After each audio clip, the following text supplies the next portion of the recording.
Sebelumnya, Assalamualaikum warahmatullahi wabarakatuh.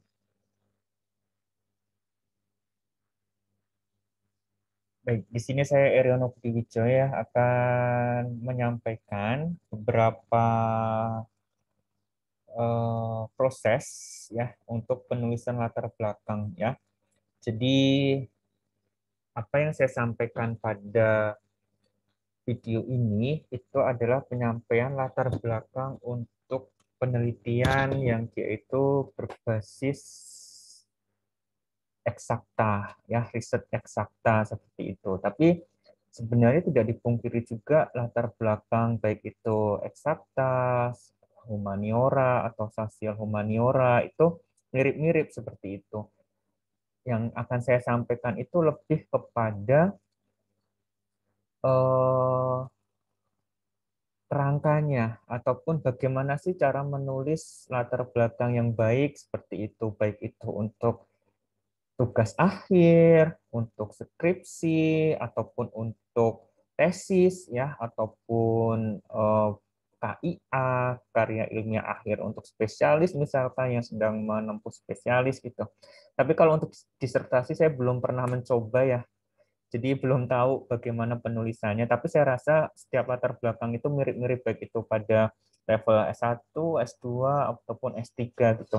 Ini juga akan saya sampaikan untuk hibah seperti itu ya. Jadi latar belakang untuk hibah seperti itu. Jadi kerangkanya bagaimana sih gitu. Jadi yang pernah pengalaman saya mulai dari skripsi, KIA, tesis, kemudian kias untuk program spesialis dan juga program hibah seperti itu ya. Tapi saya rasa untuk disertasi pun juga tidak jauh berbeda. Baik.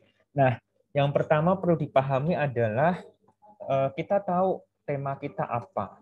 Oke. Jadi tema kita apa? Tuliskan dulu tema kita. Kita akan menulis tentang apa? Penelitian kita itu akan berbasis apa? Penelitian kita itu akan membahas tentang apa? Nah, itu harus dipahami tentang tema.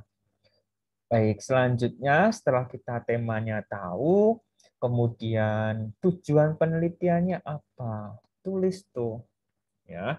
Tujuan, oke, sebentar ya. Nih, tujuan penelitian. Penelitian. Nah, setelah tahu temanya secara garis besar, kemudian tujuan penelitiannya. Misalnya kita penelitian kita mau studi komparatif, jadi membandingkan ya studi komparatif membandingkan antara hubungan A dengan B seperti itu atau hubungan variabel dependen dengan independen misalnya. Nah, itu juga tidak masalah gitu tujuannya. Ataupun kita akan mengetahui intervensi apa namanya keefektifan suatu tindakan terhadap eh, dampaknya apa misalnya. Itu juga tidak masalah atau faktor-faktor misalnya itu juga tidak masalah. Yang penting jelas tujuan penelitian kita itu apa sehingga nanti di dalam penulisan latar belakang itu akan lebih jelas ataupun akan lebih ter terpola dengan baik seperti itu gitu. Ketika kita sudah tahu tema kita kemana, tujuan penelitian ini kemana, sehingga latar belakang untuk mencapai tujuan ini itu bisa tertuliskan atau tertuangkan dengan baik. Nah, baik.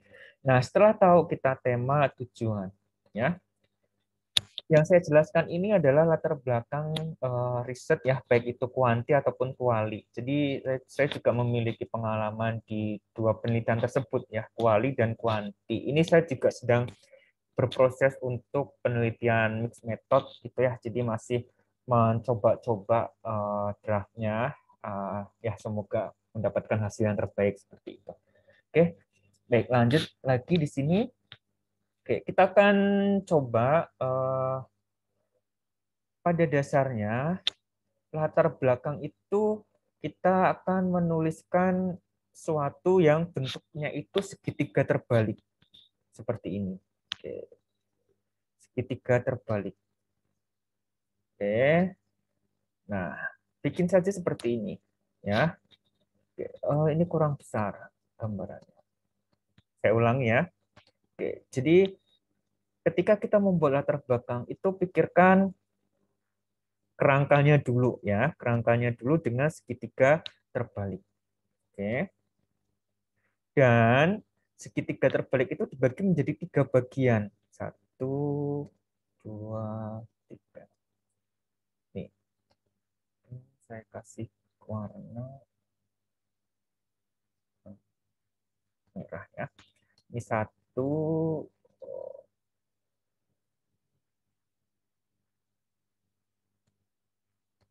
ini 1, kemudian ini 2, kemudian ini 3. Nah, kita akan bagi menjadi 3 bagian atau 3 part di mana nanti kita akan menuliskan ya. Oke, saya delete dulu.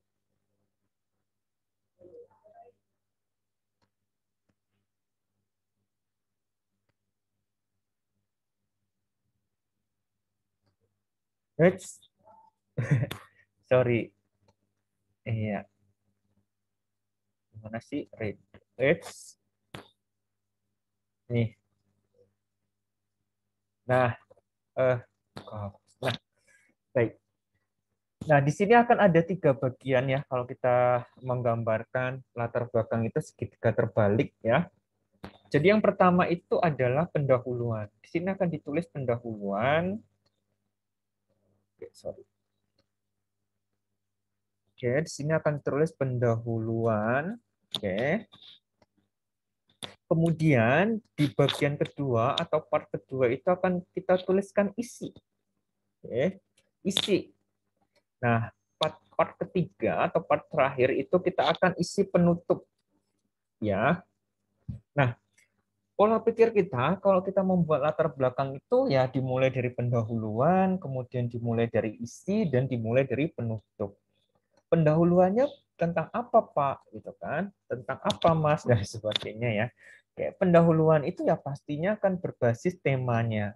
Temanya itu akan membahas tentang apa? Oke,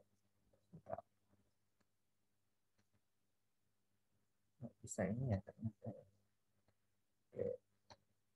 Pendahuluan itu pasti akan berbasis tentang eh misalnya nih, kita temanya tentang COVID aja ya, yang sedang marak di masa ini ya, COVID-19. Pencegahan penularan COVID ya. Pencegahan penularan COVID-19 misalnya. Tujuan penelitian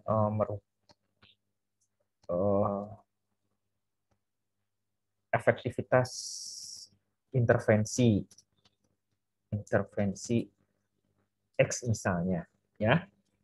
Oke, pendahuluannya pasti akan membahas tentang ya COVID terlebih dahulu ya. COVID-19 itu apa? COVID-19 kemudian bisa berbasis pada sejarahnya, sejarah COVID-19 yang mulai misalkan dia muncul sejarah muncul kapan, di mana gitu kan. Kemudian persebarannya gimana, persebaran COVID ini dengan droplet misalkan atau airborne misalnya. Nah, itu bagaimana ya? Itu sebagai pendahuluannya. Kemudian sumbernya ya, jangan sampai lupa. Latar belakang itu perlu sumber. Nanti akan ada materi sendiri tentang sumber ya, ataupun menggunakan mendeley seperti itu, sehingga nanti mempermudah kita untuk proses pembuatan literatur ya, baik itu untuk riset ataupun literatur review.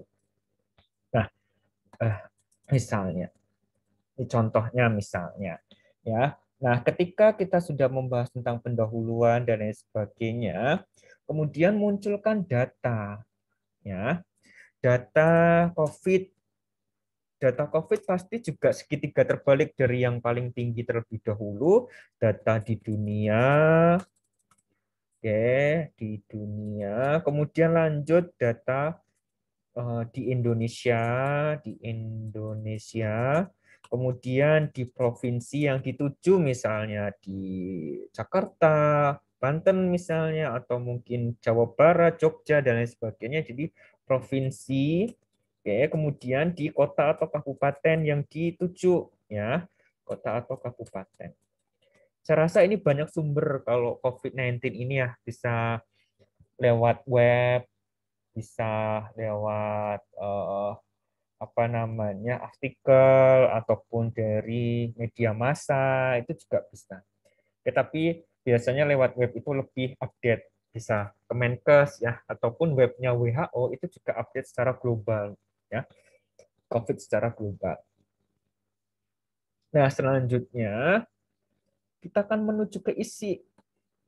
Oke, setelah pendahuluan sudah, kemudian ke isi. Isinya apa? Kan pencegahan penularan COVID terkait dengan efektivitas intervensi X gitu ya. Misalnya mengubah perilaku atau apa, tergantung dari variabel yang akan diteliti oleh penelitinya. Nah, di dalam isi ini dijelaskan terlebih dahulu dampak dari COVID itu, misalnya menuju ke dampak psikologis nih, kecemasan misalnya, ya, psikologis kecemasan misalnya. Nah, dibahas tuh kecemasan, sumbernya apa, ya, sumbernya mana, tahun berapa, kalau bisa yang aktual ya, aktual itu bisa jadi 10 tahun terakhir ya. Diusahakan menggunakan jurnal ya, jurnal ataupun artikel yang terupdate. Kalau untuk buku tidak masalah, akan tetapi lebih diutamakan menggunakan jurnal karena update dan lain sebagainya ya. Baik. Nah, kemudian sumbernya mana misalnya? Oh, dari kecemasan ini ternyata ada nih sumber yang mengatakan misalnya sumber misalnya Ujoyo 2021 mengatakan bahwa terapi X itu terapi X bisa digunakan untuk mengurangi kecemasan pada pasien COVID atau penyintas misalnya, penyintas COVID misalnya. Nah, jelaskan di sana sumbernya mana.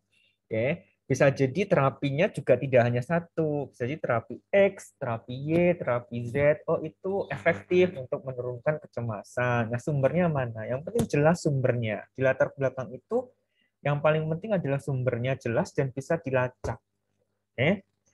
Nah, setelah kita mengetahui penulis tentang isinya, kemudian penutup. Nah, penutup inilah yang penting. Oke, sebentar saya rapikan susunannya dulu.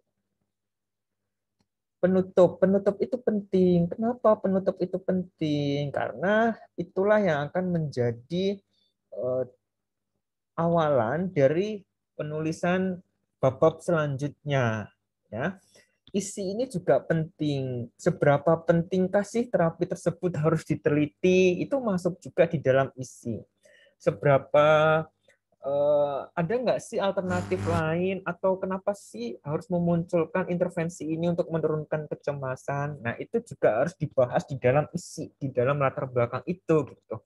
Sehingga nanti dalam penulisan latar belakang itu akan cantik seperti itu.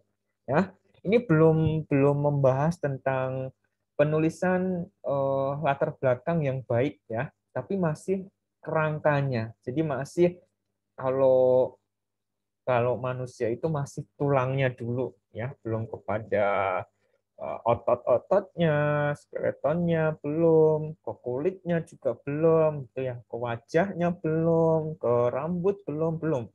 Jadi masih kepada kerangkanya. Jadi sebisa mungkin Bapak dan Ibu semuanya ketika menuliskan suatu latar belakang itu harus ada kerangkanya seperti ini sehingga jelas. Tujuannya nanti apa saja sih yang harus dituliskan itu jelas di sana, ya. Oke. Nanti akan ada video sendiri, insya Allah akan saya buatkan ya dalam waktu dekat juga bagaimana sih menulis latar belakang yang dia itu baik seperti itu. Jadi pembacaannya itu tidak loncat-loncat, ya. Oke. Baik, selanjutnya ke penutup. Nah, di penutup ini ya dipastikan bahwa jelas terkait dengan penulisan latar belakangnya. Misalnya pada ketertarikan peneliti untuk meneliti ini, ya, peneliti untuk meneliti ini. Jadi bisa ditutup seperti ini. Berdasarkan penjelasan di atas, peneliti tertarik untuk meneliti efektivitas intervensi X dalam penurunan kecemasan pada pasien COVID-19 atau penurunan kecemasan pada penyintas COVID-19 di kota X misalnya. Itu juga tidak masalah. Gitu. Jadi ada penutup yang dia itu menunjukkan bahwa peneliti itu atau penulis itu tertarik untuk menganalisa lebih lanjut, misalkan pada penelitian kualitatif, pada pengalaman misalnya. Jadi peneliti tertarik untuk menganalisa lebih lanjut atau memperdalam lebih lanjut terkait dengan konteks pengalaman pasien penyintas COVID-19 misalnya. Atau peneliti tertarik untuk melihat hubungan antara kesiapan dengan kesiapan mahasiswa baru dalam menghadapi perkuliahan online selama pandemi.